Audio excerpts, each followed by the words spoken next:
Hello, my dear students. Welcome back to my channel. Today, in this video, we are going to learn Class 10 English lesson, A Village Cricket Match, written by A.G. McDonnell. So let's see what's there in this chapter. But before that, students, if you're viewing my video for the first time, do subscribe my channel and hit the bell icon so that you get the notifications of all the upcoming videos. Do watch the video till end, and if you like it, hit the like button and share with your friends. And yes, students, if you are looking for the complete guidance and you want to prepare well for your examinations, just visit the description box and find the link of the many question banks and model question paper books which are shared below. You have all sets of four books in one particular package. You can check the link and click it and take the books according to your requirements. You also have many other accessories you would need there, so just visit the description box and look at the books what you need, and also share with your friends. I hope it will be very helpful for you all. So let's move ahead with the chapter. And first, let's see about the author. A.J. MacDonald. He is chiefly known as the author of Novel of England. He lived from 1895 to 1941, and always he presents a humorous picture of English characters. The novels narrates the amusing experiences of a young Scottish novelist who travels about in England in order to collect data for a book which he intends to write about English. So the passage included in this anthology gives a hilarious account of the conclusion of a cricket match between a team organized by a London editor and a village cricket team played in an English village. Okay, so this is about the author where he used to write a humorous books, and people used to love and laugh after reading it. So this is how he used to write. So let's see quickly what do we have in this chapter to read. So as we got to know that he always writes a humorous thing, and here there's a description of the cricket match between two teams, and it's very hilarious and it's very humorous. As for example, you would have seen Lagan movie where you had the village people playing the match along with the other very qualified team. In the same way, here there were two teams, Scottish team and an England team, and here this person who was on the round was wanted to just write about the people over there. He just collected the data there, and now he is visiting this place, this ground where exactly the match is going on. So the crisis was now desperate. The fieldsman drew nearer and nearer to the batsman. So now the fieldsman, as the cricket match starts, how when the bowler starts to bowl and the batsman is ready to bat, and the fieldsmen they take the positions, they come more nearer to the batsman to make to do the good field so that they could jump and catch over the balls and stop it from getting more runs.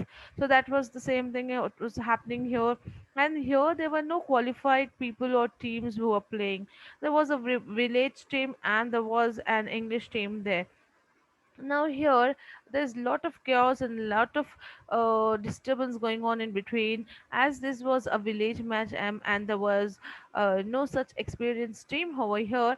The rules and regulations which were set on was then and now and then, and very often it was just changed according to the comfortability of the players.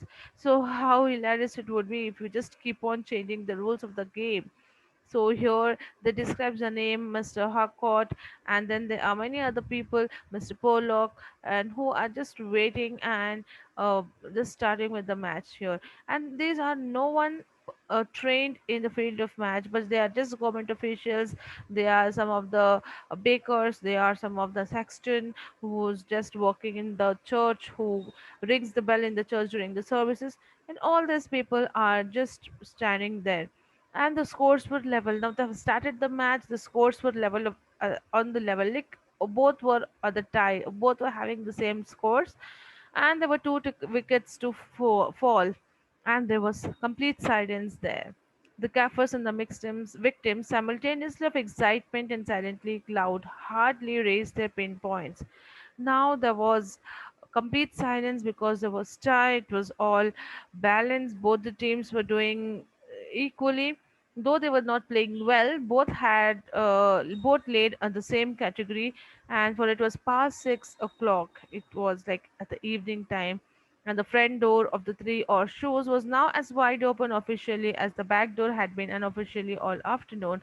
Now evening time, all the doors were open and there were lots of audience who were being watching there, and the major, his red face redder than ever and his chin sticking out almost as far as the Napoleonic, bowled a fast half volley on the leg stump, and there was a bowler who was just bowling a very fast ball on the leg stump, and the sexton, a man of iron muscle from which digging, hit it fair and square with the middle of the bat.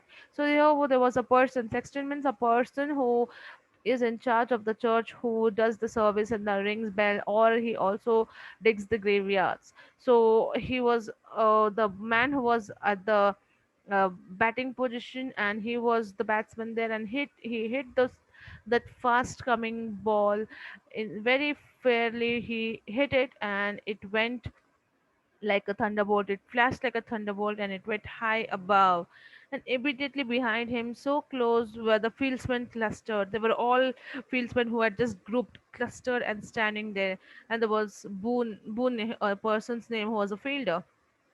There was no chance of escape, and even if he had possessed the figure and the agility to perform black somersault, he would have lacked the time. Now the ball went so high that the fielders, they were very much in confusion, like they were not able to sight the ball, where is it, and how to catch it or stop it from getting runs. So it was a very fearful and confusing situation over there. And then, with a fearful oath, Boone clapped his hands to his outraged stomach and found that the ball was in the way. Like ball was on the way and it just came and hit his stomach. He looked at for the moment in astonishment and threw the ball angrily and massaged his injured spot. So he couldn't catch the ball properly, and the ball hit the stomach of Boone, the fielder, very badly, and he just threw the ball angrily and he just went ahead. So this is what was happening there. There was lots of confusion, no clear picture, and no proper game was being played over there. But just for enjoyment, the humorous way of game was going on. Then Donald walked up and shyly added his congratulations. Boone scowled at him. Like there were the fielders who used to just congratulate their mates, their partners, the team members, if they do the good work, if they catch or if they bowl or they do the good work there.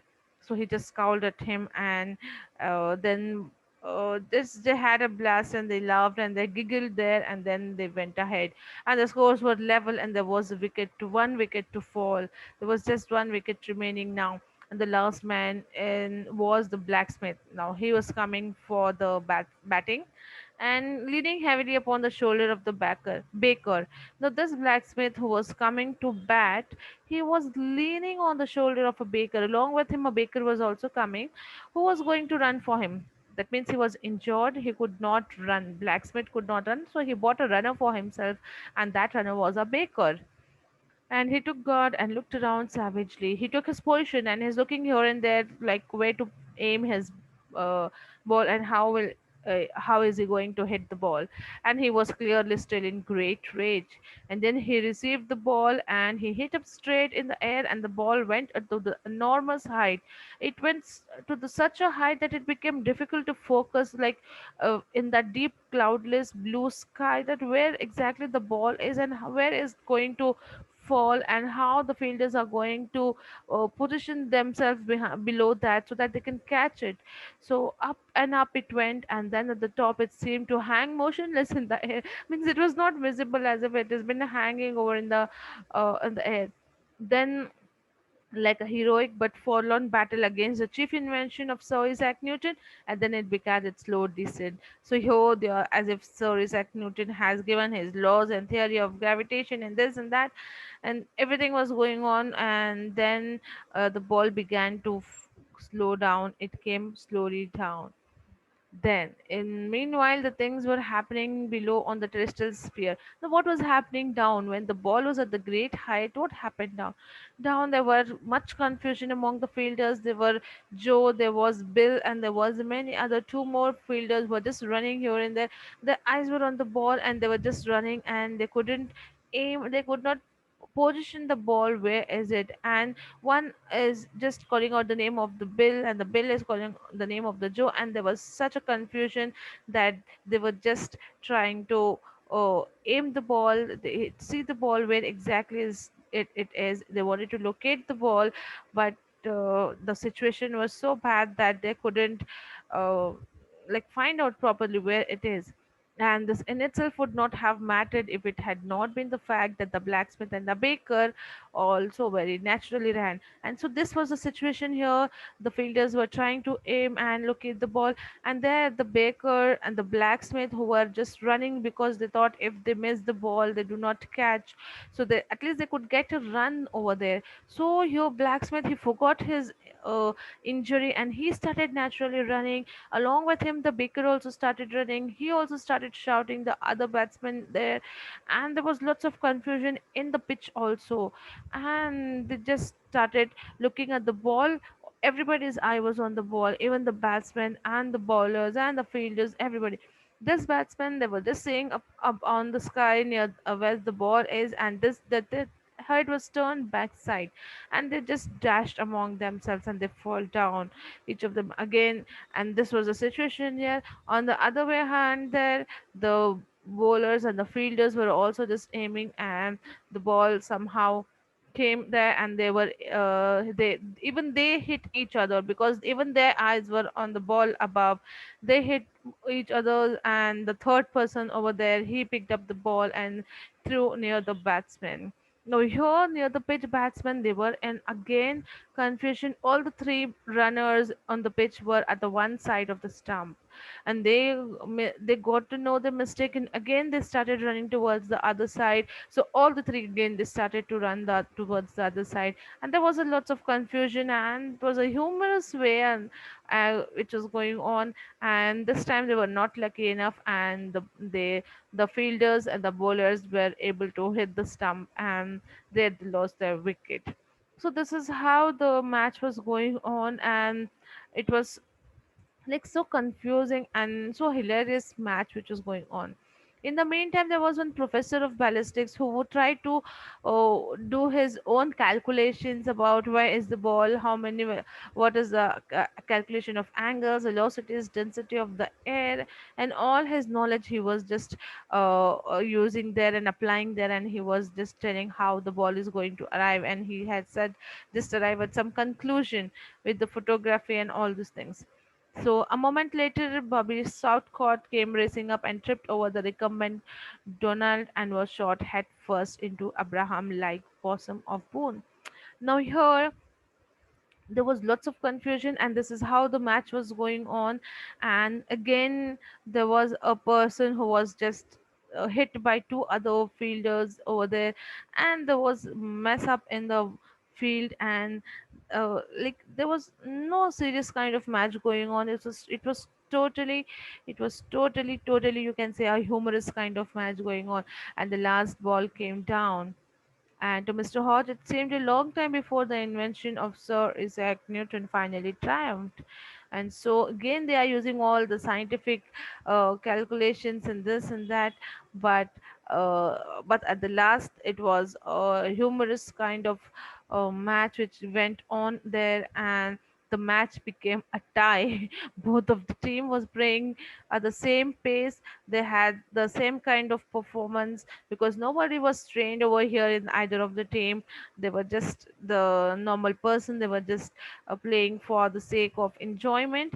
And the two batsmen and the runner also, they just took the crown of victory for themselves, and the bowlers took the crown of victory for themselves.